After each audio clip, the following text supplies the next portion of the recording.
श्रमण संघीय महामंत्री पूज्य गुरुदेव श्री सौभाग्य मुनि जी महाराज साहब, युग पुरुष उपाधि भगवान श्री प्रवीण ऋषि जी महाराज साहब, माम जीवन निर्मात्री श्रमणी श्रामणी सदगुरुवर्या डॉक्टर श्री रवि रश्मि जी महाराज साहब के पावन चरण कमलों में वंदन नमस्कार करने के पश्चात उपस्थित भव्य आत्माओं, आज कृष्ण जन्माष्टमी का पावन उत्सव है।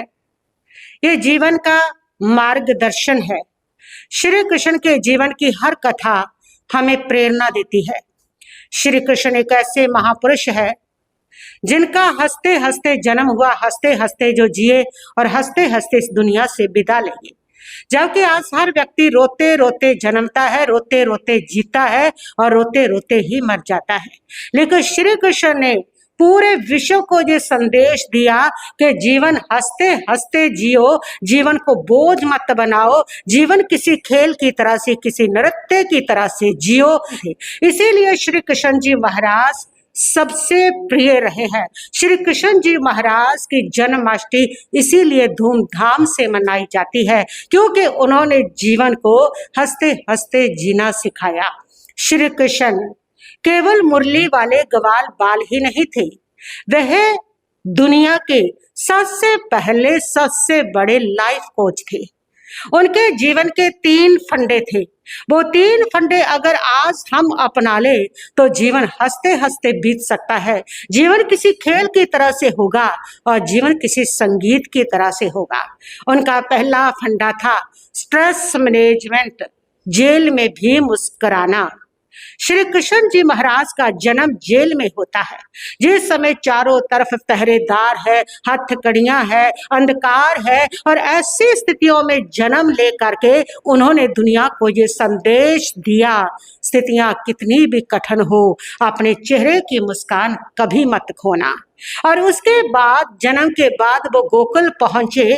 वहां पर जन्म होते ही जब कंस को पता चला श्री कृष्ण का जन्म हो गया तो कभी कठपुतना को भेज रहा है, कभी कितने सारे राक्षसों को भेज रहा है और फिर कालिया नाग, कितने सारे कष्ट संकट श्री कृष्ण के सामने परिस्थितियां खड़ी रही। और इन सारी परिस्थितियों में हमने देखा कि श्री कृष्ण महाराज ना तो कभी रोए, ना ही कभी चिंता में बैठे। आप लोग कहते हो कि हमारी स्थितियां ही ऐसी है, हम क्या करें, हम भी हंसना चाहते हैं, हम भी खुश खुश जीना चाहते हैं, लेकिन क्या करें, परिस्थितियां ही ऐसी मिली है, स्थितियां ही ऐसी मिली है। सोचो तो सही, श्री कृष्ण जी महाराज के अनुसार कौन सी स्थिति उनके अनुकूल थी? एक भी स्थिति अनुकूल नहीं थी। उनका तो जन्म भी जेल में हुआ था, उनके तो माता पिता भी जेल में बैठे थे। कम से कम हमारा जन्म जेल में तो नहीं हुआ, हम माता पिता की गोद में अच्छे से पले हैं, हमारे माता पिता भी स्वतंत्र है। कम से कम ऐसा तो नहीं कि जन्म के साथ ही मौत हमारे सिर के ऊपर मंडरा रही है। कृष्ण महाराज के तो जन्म के साथ ही जो मौत थी उनके सिर के ऊपर मंडराती रही, लेकिन फिर भी वो कृष्ण महाराज कभी चिंताग्रस्त नहीं हुए, उनके चेहरे की मुस्कान कभी भी नहीं खोई। और हमारी स्थिति क्या है? थोड़ी सी चिंता आ गई और हम परेशान हो गए, थोड़ी सी अगर कोई बिल पे नहीं हुए तो हम चिंताग्रस्त हो गए, और अगर बिजली का बिल नहीं भरा गया तो, किराया नहीं भरा गया तो, छोटी छोटी बातों पर हम चिंता करते रहते हैं।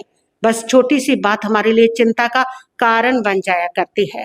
लेकिन श्री कृष्ण महाराज कहते हैं कठिन परिस्थितियां कैसी भी हो, अपने चेहरे की चिंता को दूर फेंक दो, मुस्कुराना सीखो। इसलिए आप जब भी जीवन में आपके कठिन परिस्थितियां आए, उस समय एक गहरी लंबी सांस लेना, भगवान कृष्ण को याद करना और याद करके सोचना कि भगवान कृष्ण तो जेल में भी मुस्कुराए थे और मेरे सामने तो छोटी सी परिस्थिति है, फिर मैं क्यों घबराऊं।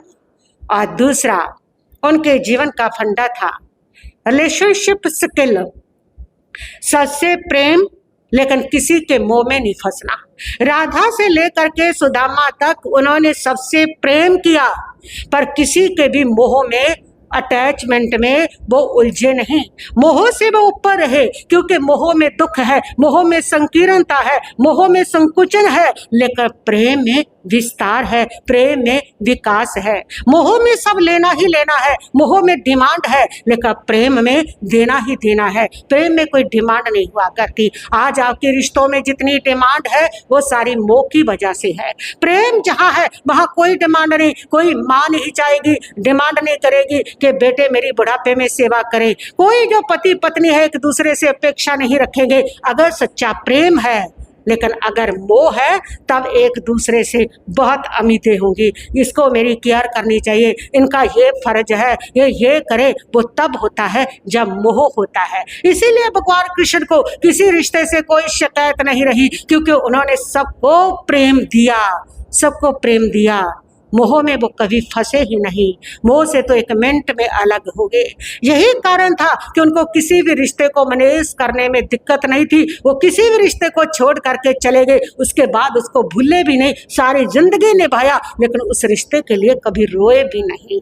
रिलेशनशिप स्किल के आपके जो संबंध है उनको जीने की कला, ये आपकी जिंदगी का सबसे महत्वपूर्ण हिस्सा है जो आपके चेहरे की प्रसन्नता को बना करके रखता है। आज हमारे पास रिलेशनशिप स्किल नहीं है, हम सारे रिलेशन को मोह के साथ जोड़ करके जी रहे हैं। यही कारण है कि हर रिश्ता हमारे लिए बजाय सुख देने के दुख का हेतु बना हुआ है। कृष्ण महाराज और रिश्तों में जी करके भी प्रेम से भरे हुए थे, बहुत ऊपर थे, मोह से हटे हुए थे। अपने रिश्तों को मोह से मत बांधो, जितना मोह होगा रिश्ते उतने दुखदायी बनते चले जाएंगे। ये जिंदगी के रिलेशनशिप स्किल नहीं है मोह के साथ रिश्तों को जीना।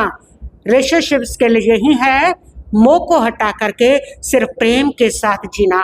मान लो आपका बर्थडे है और आपका दोस्त आपका बर्थडे विश करना भूल गया, उसने याद नहीं किया, तो ये शिकायत मत करो कि अरे उसने मेरा बर्थडे विश नहीं किया, वो तो मुझे भूल ही गया। ये शिकायत मोह की है। उस समय फोन उठाओ और उसको बोलो कि लगता है आज तू बहुत व्यस्त है, लेकिन हमारी दोस्ती से ऊपर कुछ भी नहीं है। आज तुम्हारे सारे झगड़ों का कारण मोह है। तुम व्हाट्सएप पर लास्ट सीन देखते हो और फिर देखते हो सीन बट नॉट रिप्लाइड, और तुम्हारे झगड़े चालू हो जाते हैं।